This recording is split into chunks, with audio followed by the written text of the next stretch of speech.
The Women in Dunes by Kobo Abe. Translated by Dale Saunders. Chapter 28. October. During the day the traces of summer, reluctant to depart, still set the sand afire, and their bare feet could not stand it for more than 5 minutes at a time.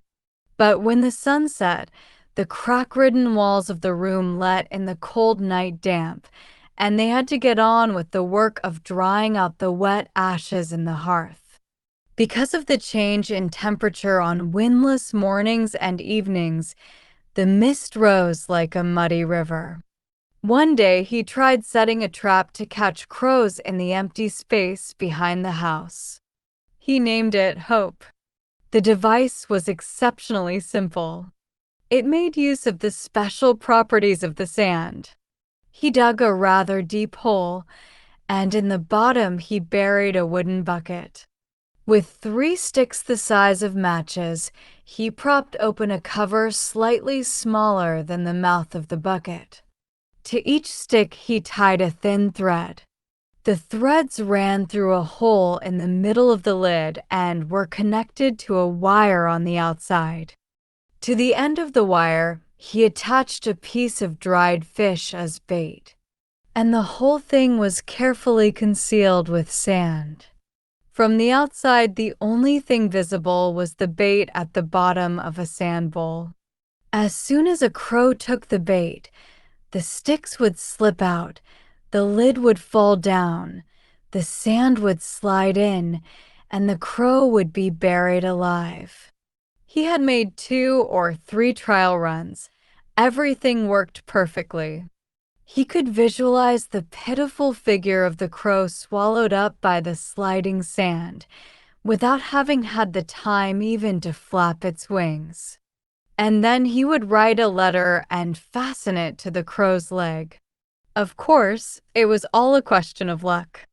In the first place, the possibility was very slight that, when he released the crow, it would fall into anyone's hands.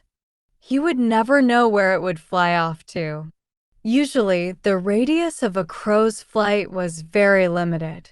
The worst risk was that the villagers would notice one crow in the flock with a piece of white paper attached to its legs and learn all about his plans. All his long-suffering patience would have been for naught. Since he had failed in his escape, he had become extremely cautious.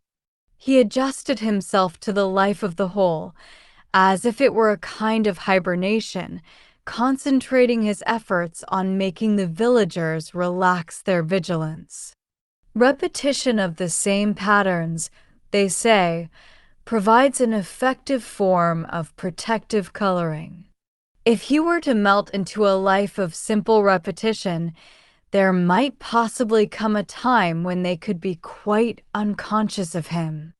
There was another effective element in repetition. For example, the woman had devoted herself for the last 2 months, day in and day out, to stringing beads, concentrating so fiercely that her face seemed bloated.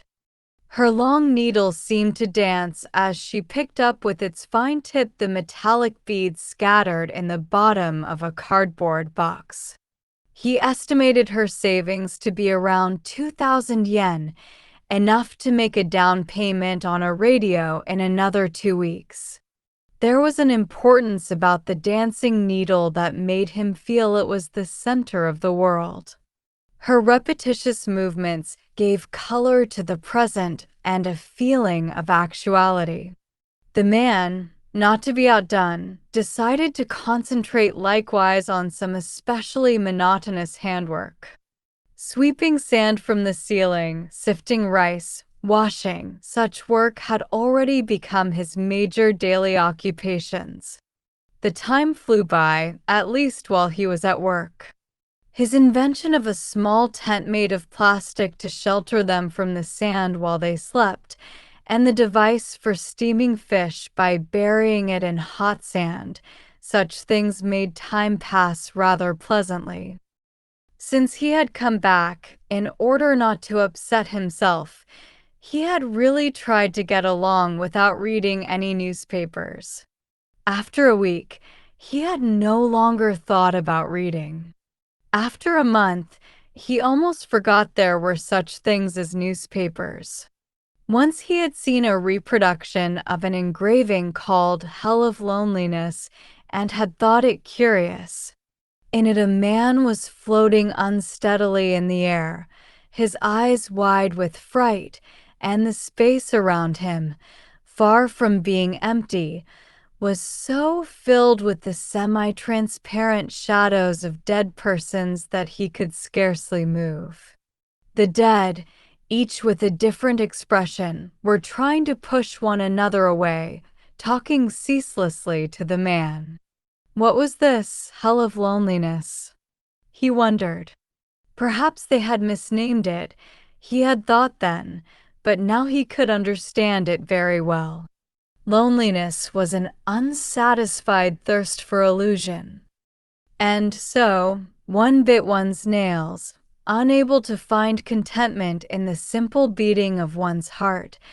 One smoked, unable to be satisfied with the rhythm of one's brain. One had the shakes, unable to find satisfaction in sex alone.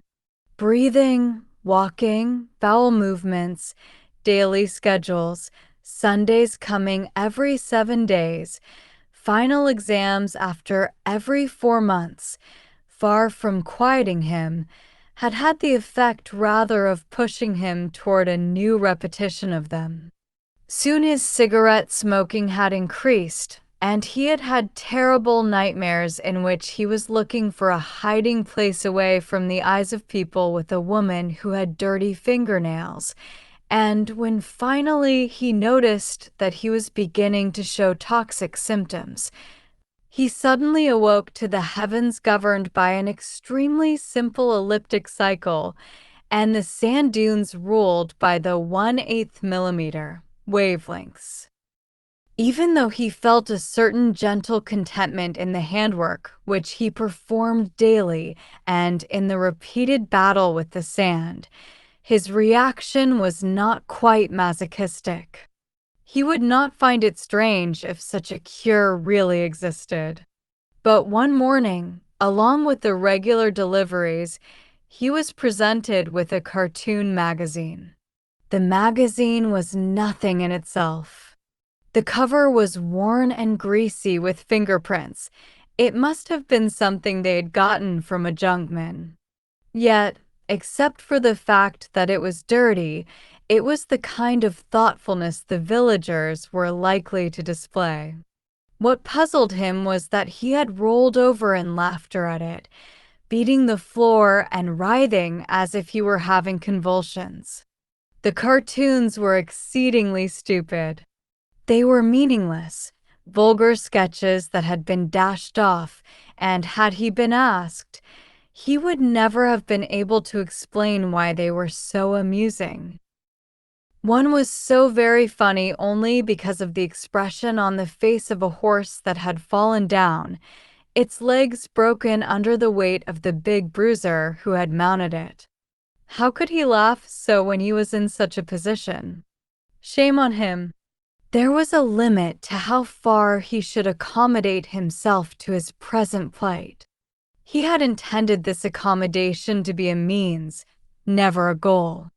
It sounded all right to talk of hibernating, but had he changed into a mole and lost all desire to show his face in the sunlight again for the rest of his life? When he thought about it, he realized there was absolutely no way of knowing when and in what way an opportunity for escape would come. It was possible to conceive of simply becoming accustomed to waiting, with no particular goal in mind, and when his hibernation was at last over, he would be dazzled by the light, unable to come out. 3 days a beggar, always a beggar, they say. Such internal rot apparently comes on unexpectedly fast. He was thinking seriously about this, But the moment he recalled the expression on the horse's face, he was again seized with moronic laughter. In the lamplight, the woman, concentrating as usual on the fine work of stringing beads, raised her head and smiled back at him innocently. He could not bear his own deception, and, tossing the magazine away, he went out. A milky mist billowed and swirled above the cliff. Spaces of shadow, speckled with the remains of night, spaces that sparkled as if with glowing wire, spaces flowing with particles of shining vapor. The combination of shadows was filled with fantasies and stirred limitless reveries in him. He would never tire of looking at the sight. Every moment overflowed with new discoveries. Everything was there, actual shapes confounded with fantastic forms he had never seen before. He turned toward the swirling mass and appealed to it involuntarily. "Your Honor, I request to be told the substance of the prosecution. I request to be told the reason for my sentence. You see the defendant before you, awaiting your pleasure." Then a voice he remembered hearing before answered him from the mist. It sounded suddenly muffled, as if it were coming through a telephone. "1 out of every 100, after all." "What did you say?" "I am telling you that in Japan schizophrenia occurs at the rate of 1 out of every 100 persons." "What in the name of?" "Kleptomania also seems to occur in about 1 out of every 100. "What in the name of heaven are you talking about?" "If there is 1% of homosexuality among men, then naturally there must also be about 1% of lesbianism among women. Incendiaries account for 1%, those who tend to be vicious drinkers for 1%, mentally retarded 1%, sexual maniacs 1%, megalomaniacs 1%, habitual swindlers 1%, frigid women 1%, terrorists 1%, paranoiacs 1%.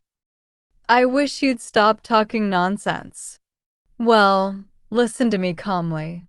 Acrophobes, heroin addicts, hysterics, homicidal maniacs, syphilitics, morons, suppose there were 1% of each of these, the total would be 20%.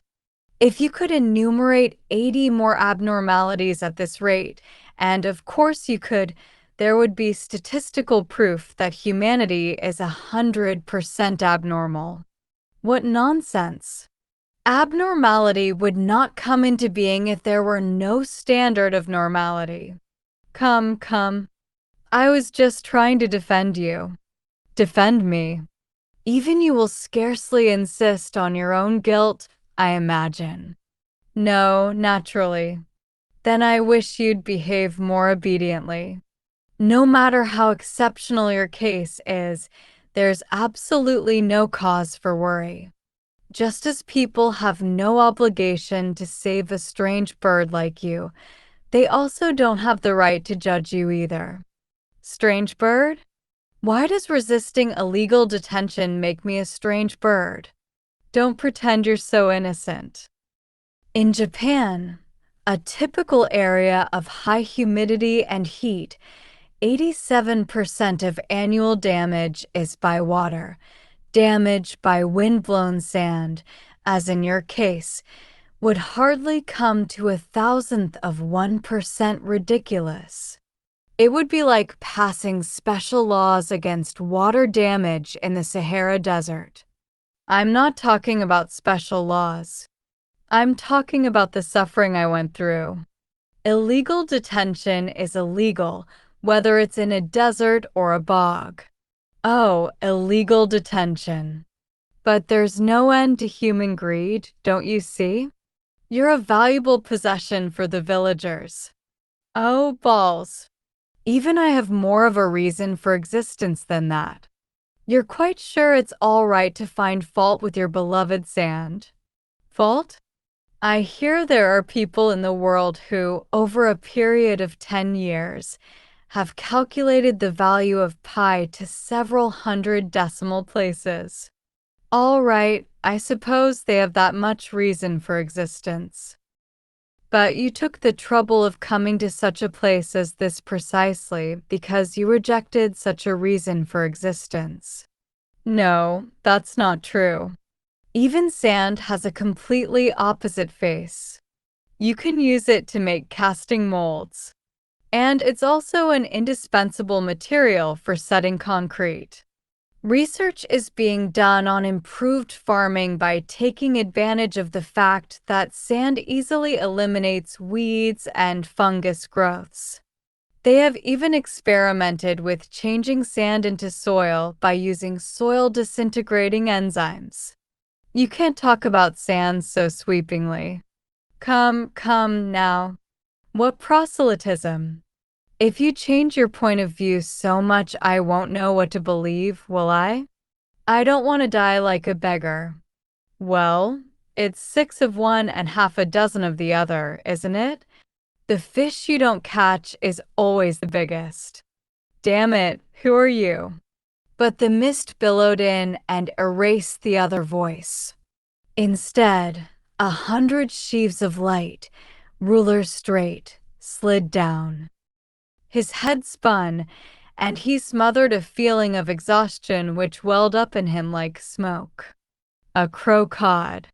Suddenly remembering the trap, he decided to go around in back of the house and take a look at Hope. There was no likelihood of success, but it would be better than the cartoon magazine. The bait hung just as it was when he had set the trap. The stink of rotten fish struck his nose. It had been over 2 weeks since he had set Hope, and nothing whatever had happened. What could the reason possibly be? He had confidence in the construction. If a crow would just take the bait, it would be nabbed. But he was completely helpless, since they paid no attention to it in the first place. But what could be so displeasing to them about Hope? No matter from what angle he looked, he could find nothing suspicious about the trap. Crows were uncommonly cautious because they scavenged for human refuse around where people lived. Well then, it was a question of who would have the most patience, until they became completely accustomed to the rotten fish in the hole. Patience itself was not necessarily defeat. Rather, defeat really began when patience was thought to be defeat. He had named the contraption Hope, originally with this in mind. The Cape of Good Hope was not Gibraltar, but Cape Town. He returned slowly to the house, dragging his feet. It was time to sleep again. Chapter 29. When the woman saw him, she blew out the lamp as if she had just remembered and changed her position to a lighter place near the door. Did she still mean to go on working? He wondered. Suddenly he felt an irresistible impulse. Standing in front of her, he struck the box of beads from her knees. Black grains, like grass seed, flew over the earthen floor, sinking at once into the sand. She stared at him with a startled look, but said nothing. All expression suddenly left the man's face. A weak groan came from his sagging lips, followed by some yellowish spittle. It's pointless. You might as well give up. It's all so pointless. The poison will soon be in your blood. She still said nothing. The beads which she had already strung swung feebly back and forth between her fingers, shining like drops of molasses. A slight shaking rose through his body. Yes, indeed. Soon it'll be too late. We'll look one day, and find that the villagers have disappeared to a man and that we're the only ones left. I know it. It's true. This is going to happen soon for sure. It'll already be too late by the time we realize we've been betrayed. What we've done for them up till now will be just a joke to them. The woman's eyes were fixed on the beads which she held in her hands. She shook her head weakly. They couldn't do that. It's not anybody can make a living once he gets out of here. It all comes to the same thing then, doesn't it? Anyone who stays here is not living much of a life either. But there is the sand. The sand. The man clamped his teeth together, rolling his head. What good is sand? Outside of giving you a hard time, it doesn't bring in a penny. Yes, it does. They sell it. You sell it? Who do you sell such stuff to? Well, to construction companies and places like that. They mix it with concrete. Don't joke. It would be a fine mess if you mix this sand with cement. It's got too much salt in it. In the first place, it's probably against the law or at least against construction regulations. Of course, they sell it secretly. They cut the hauling charges in half too. That's too absurd. Even if half price were free, that won't make it right when buildings and dams start to fall to pieces, will it? The woman suddenly interrupted him with accusing eyes. She spoke coldly, looking at his chest, and her attitude was completely different. Why should we worry what happens to others? He was stunned. The change was complete, as if a mask had dropped over her face. It seemed to be the face of the village, bared to him through her.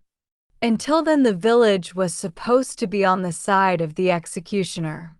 Or maybe they were mindless man-eating plants, or avaricious sea anemones, and he was supposed to be a pitiful victim who happened to be in their clutches.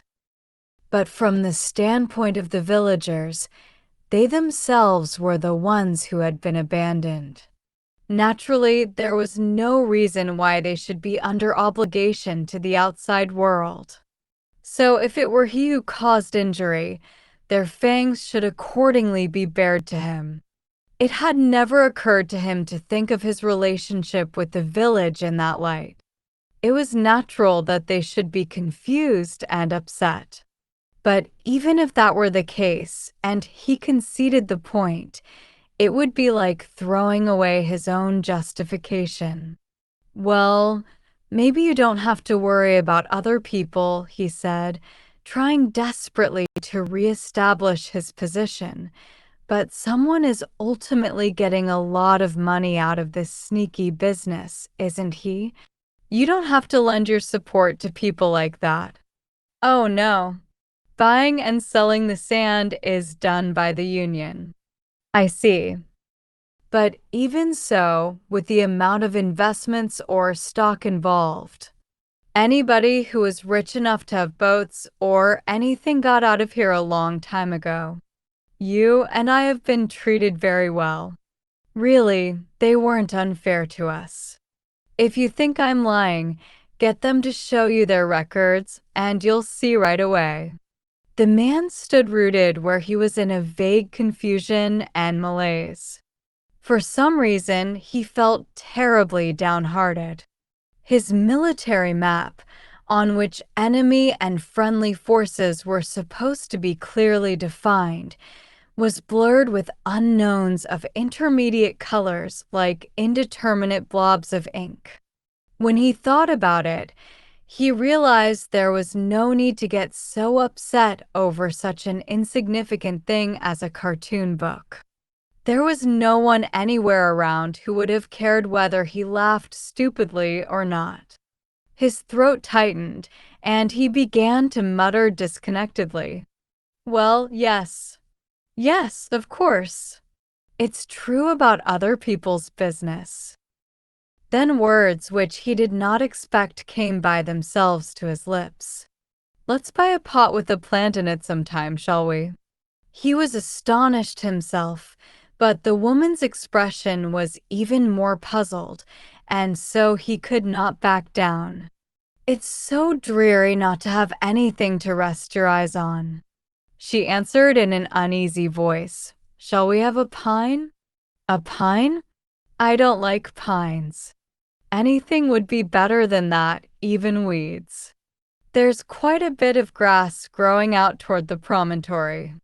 What do you call that? It's a kind of wheat or dune grass, I suppose. But a tree would be better, wouldn't it? If we get a tree, let's get a maple or a paulownia with thin branches and large leaves. Something with leaves that will flutter in the wind. Ones that flutter, clusters of leaves, twisting and fluttering, trying in vain to escape from their branch. His breath, unrelated to his feeling, sounded shallow. Somehow he felt he was about to break out in tears. Quickly, he bent down where the beads had spilled on the earthen floor and began to feel around over the surface of the sand with an awkward, groping gesture. The woman stood up hastily. Let it go. I'll do it myself. It'll be easy if I use a sieve. Chapter 30. One day, as he stood urinating and gazing at the grayish moon, poised on the edge of the hole as if it wanted to be held in his arms, he was suddenly seized with a terrible chill. Had he caught a cold? He wondered. No, this chill seemed to be a different kind. Many times he had experienced the sort of chill that comes just before a fever, but this was something else. He had no goose flesh, no sense of the pricking of the air. It was the marrow of his bones rather than the surface of his skin that was trembling. And it was like ripples of water spreading in slowly widening circles out from the center. A dull and ceaseless ache echoed from bone to bone. It was as if a rusty tin can, clattering along in the wind, had gone through his body. As he stood there, trembling, looking at the moon, a series of associated ideas occurred to him. The surface of the moon was like a grainy, powder-covered scar, cheap, dried-out soap, a rusty aluminum lunchbox. Then, as it came into focus, it assumed an unexpected form, a white skull, the universal symbol for poison, white, powder-covered tablets at the bottom of his insect bottle. An amazing resemblance between the texture of the moon's surface and that of the efflorescent tablets of potassium cyanide. He wondered if the bottle were still hidden under the ledge that ran around the earthen floor, near the entrance, where he had left it. His heart began to jump irregularly, like a broken ping-pong ball. Why did he have to think up such sinister things? A pretty sad association of ideas. And even if he hadn't, the October wind carried an oppressive echo of regret, its reedy voice sounding through empty, seedless husks. As he looked up at the rim of the hole, faintly limned in the moonlight, he mused that this searing feeling of his was perhaps jealousy. Maybe it was a jealousy of all things that presented a form outside the hole: streets, trolley cars, traffic signals at intersections, advertisements on telephone poles, the corpse of a cat, the drugstore where they sold cigarettes. Just as the sand nibbled away at the insides of the wooden walls and the uprights, so his jealousy was gnawing holes in him, making him like an empty pot on a stove. But the temperature of an empty pot rises quickly, and it might happen that soon, unable to stand the heat any longer, he would give up. First came the problem of weathering this moment before he could talk about hope. He wanted lighter air. At least fresh air, unmixed with his own breath.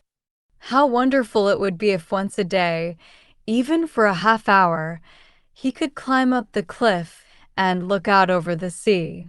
He should be allowed to do that much. Their check on him was too strict for him to escape, and then too it would seem to be a very reasonable request, considering the faithful work he had performed for them over more than 3 months. Even a prisoner in confinement had the right to a period of exercise. I really can't stand it. If I keep on like this, sticking my nose in the sand every day in the year, I'll turn into a human pickle. I wonder if I could get them to let me walk around once in a while. The woman kept her mouth closed as if annoyed. She looked like someone who does not know what to do with a peevish child who has lost his candy. I won't let them say I can't. Suddenly, the man became angry. He even mentioned the rope ladder, so hard for him to talk about because of the loathsome memories. The other day, when I was running away, I saw it with my own eyes. Some houses in this row actually had rope ladders hanging down to them.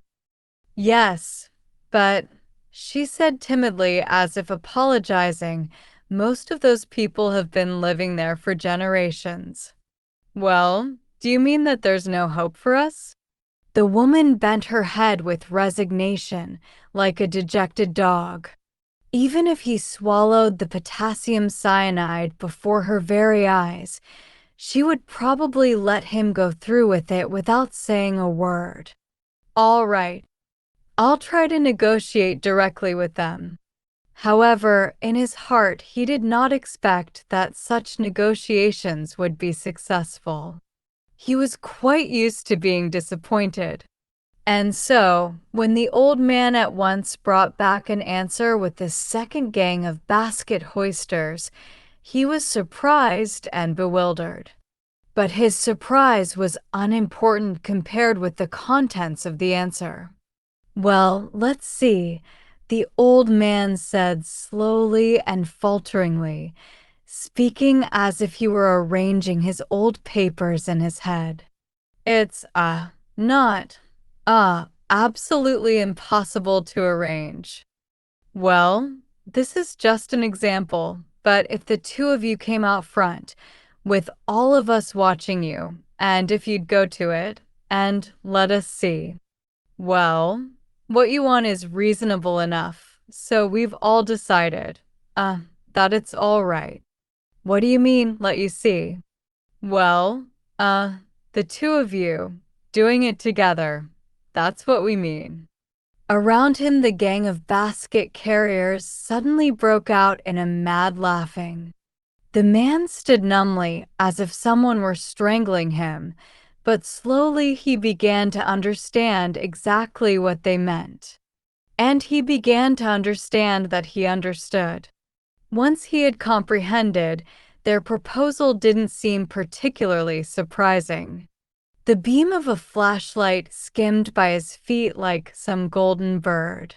As if it were a sign, 7 or 8 more shafts fused into a dish of light and began to creep around the bottom of the hole. Overpowered by the burning, resinous ardor of the men at the top of the cliff, he was almost caught up in their madness before he could resist.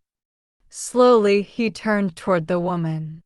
She had been wielding her shovel there until a moment ago, and now she had vanished. Had she fled into the house? He looked in at the door and called to her. "What shall we do?" The woman's muffled voice came from directly behind the wall. "Let them be. But I want to get out. I really do. But how can you? You mustn't take it so seriously. Have you gone out of your mind?" The woman suddenly gasped. "You must have. You've left your senses. I couldn't do a thing like that. I'm not sex mad." Was it really true? He wondered.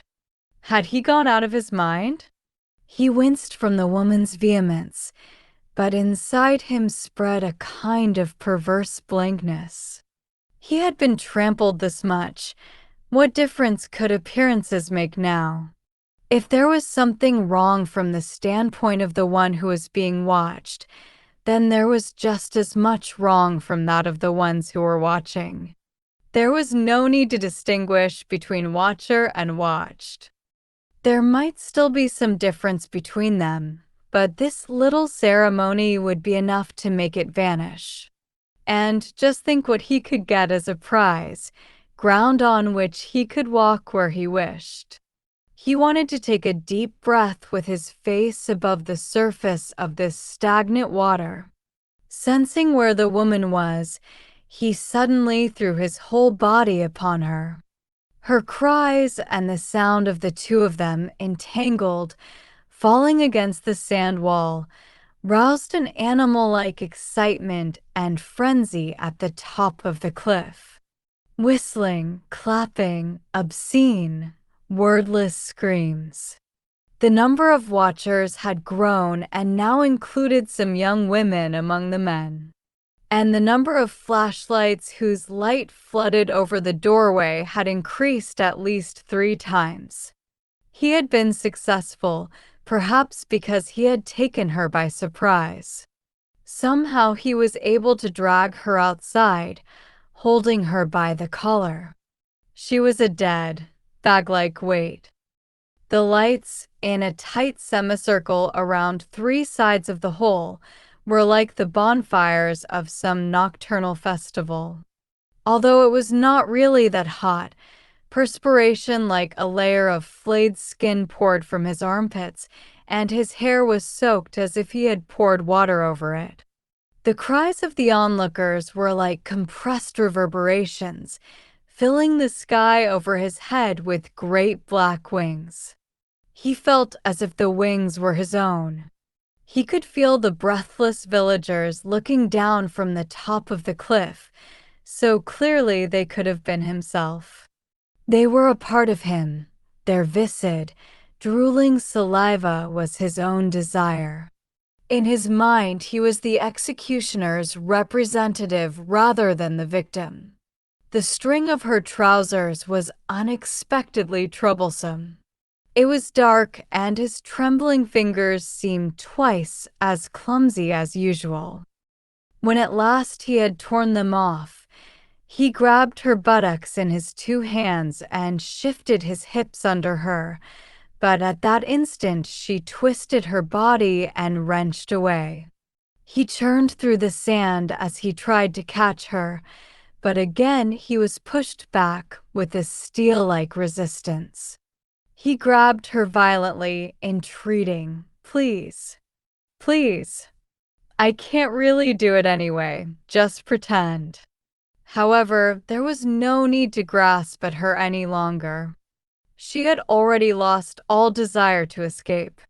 He heard a noise of cloth tearing, and at the same instant he was struck a terrible blow in the belly by the point of her shoulder, which bore the weight and anger of her whole body. He simply grasped his knees and bent in 2. The woman, leaning over him, struck his face again and again with her fists. At first her movements seemed slow, but each blow, delivered as though she were pounding salt, carried weight. Blood gushed from his nose. Sand clung to the blood.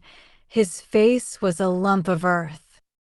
The excitement at the top of the cliff rapidly folded like an umbrella with broken ribs. Although they tried to join their voices of discontent and laughter and urging into one, they were already out of step and ragged. The obscene and drunken boos and hisses did nothing to arouse enthusiasm. Someone threw something, but he was at once reproved by someone else. The end was as abrupt as the beginning.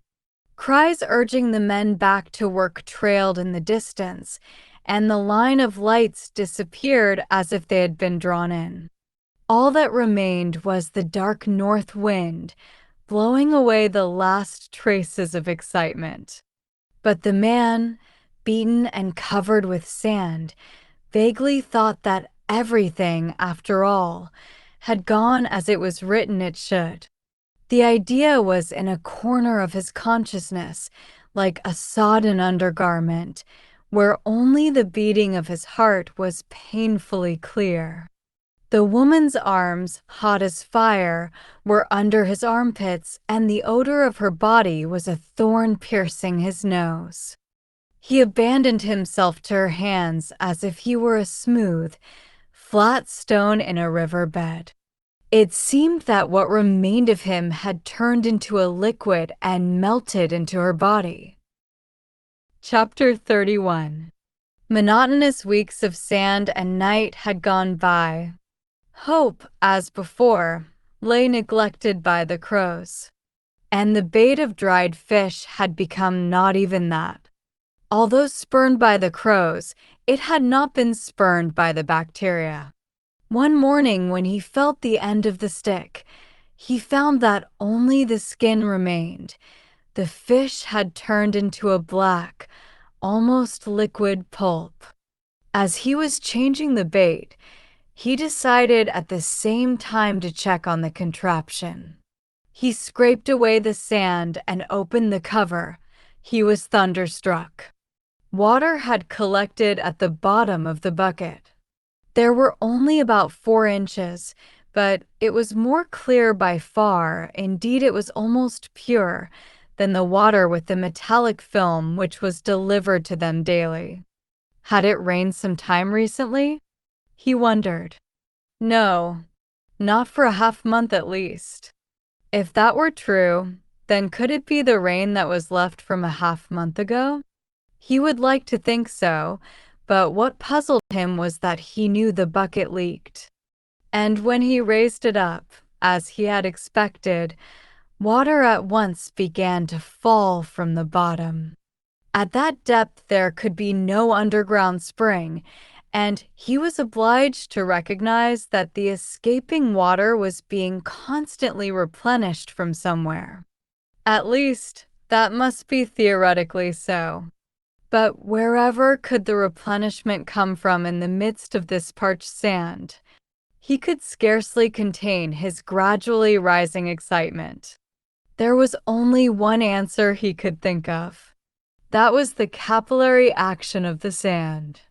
Because the surface sand had a high specific heat, it was invariably dry, but when you dug down a little, the under part was always damp. It must be that the surface evaporation acted as a kind of pump, drawing up the subsurface water. When he thought about it, everything was easily explained. The enormous quantity of mist that came out of the dunes every morning and evening, the abnormal moisture which clung to the pillars and walls, rotting the wood. In short, the dryness of the sand was not due simply to a lack of water, but rather, it would seem, to the fact that the suction caused by capillary attraction never matched the speed of evaporation. In other words, the water was being constantly replenished. But this water circulated at a speed unthinkable in ordinary soil. And it had happened that hope had cut off the circulation someplace. Probably the chance placing of the bucket and the crack around the lid had been enough to prevent evaporation of the water that had been sucked up in the bucket. He could not yet explain exactly the placing and its relationship to the other elements, but with study, he would surely be able to repeat the experiment. Moreover, it should not be impossible to construct a more efficient device for storing the water. If he were successful in this experiment, he would no longer have to give in to the villagers if they cut off his water. But more important, he had found that the sand was an immense pump. It was just as if he were sitting on a suction pump. He had to sit down for a moment and control his breathing in order to quiet the wild beating of his heart. Of course, There was no need yet to tell anyone about this. It would be his trump card in case of emergency. But he could not suppress the natural laughter that welled up in him. Even if you were able to keep silent about hope, it was hard to conceal the elation in his heart. He suddenly let out a cry and put his arms around the woman's hips from behind as she was getting the bed ready. And when she dodged away, he fell over on his back and lay kicking his legs and laughing all the while. It was as if his stomach were being tickled by a paper balloon filled with some special light gas. He felt that the hand he held to his face was floating free in the air. The woman laughed reluctantly, but it was probably only to be agreeable. He was thinking of the vast network of water veins creeping up through the sand, but the woman, on the contrary, was surely thinking that his actions were sexual advances. That was all right. Only a shipwrecked person who has just escaped drowning could understand the psychology of someone who breaks out in laughter just because he is able to breathe. The fact that he was still just as much at the bottom of the hole as ever had not changed, but he felt quite as if he had climbed to the top of a high tower. Perhaps the world had been turned upside down and its projections and depressions reversed. Anyway, he had discovered water in this sand. As long as he had his device, the villagers would not be able to interfere with him so easily. No matter how much they cut off his supply, he would be able to get along very well. Again, laughter welled up in him at the very thought of the outcry the villagers would make. He was still in the hole, but it seemed as if he were already outside. Turning around, he could see the whole scene. You can't really judge a mosaic if you don't look at it from a distance. If you really get close to it, you get lost in detail. You get away from one detail only to get caught in another. Perhaps what he had been seeing up until now was not the sand, but grains of sand. He could say precisely the same thing about the other woman and his former fellow teachers.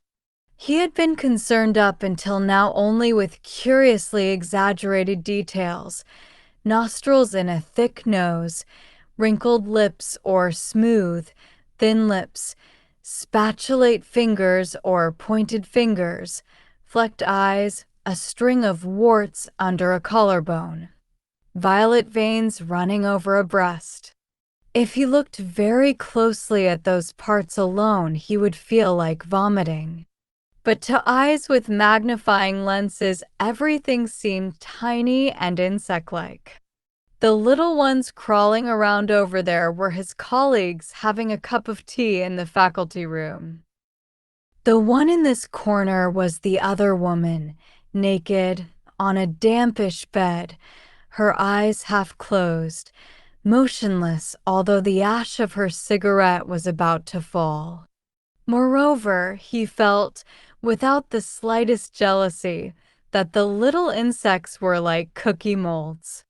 Cookie molds have only edges and no insides. Even so, there was no need to be such a dedicated cookie maker as to be unable to resist making unneeded cookies just to use the mold.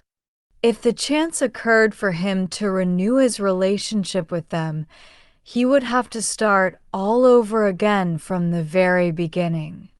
The change in the sand corresponded to a change in himself. Perhaps, along with the water in the sand, he had found a new self. Thus, work on a water trap was added to his daily occupations.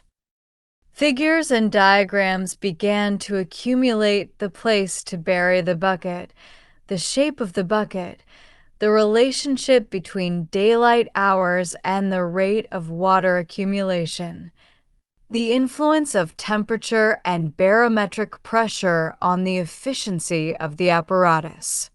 But it was incomprehensible to the woman why he could be so enthusiastic about anything so insignificant as a crow trap. She recognized that no man can get along without some sort of plaything, and if he was satisfied with that one, it suited her. Moreover, she did not know why, but he had begun to show more interest in her own craft work. It wasn't at all a disagreeable feeling. The question of the crow trap aside, she had still benefited considerably. But he too had his own reasons and motives. His work on the device was unexpectedly troublesome, for it was necessary to combine many elements. The number of materials increased, but it was hard to find a law that would govern them all. If he wanted to make his data more precise, he needed a radio in order to tune in the weather reports. The radio had become their common objective.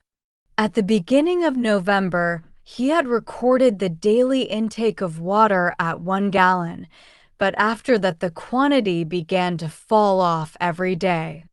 It was perhaps because of the temperature, and it appeared that he would have to await spring to try a full-scale experiment. The long, hard winter had at last come, and bits of ice were blown along with the sand. In the meantime, in order to get a somewhat better radio, he decided to give the woman a hand with her craft work. One good point was that the inside of the hole was protected from the wind, yet it was unbearable with the sun scarcely visible throughout the day. Even on days when the sand froze over, the amount that blew along in the wind did not decrease, and there was no respite from the work of shoveling.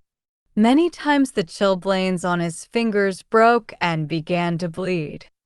In some way, winter passed and spring came. At the beginning of March, they got the radio. On the roof, they erected a high antenna.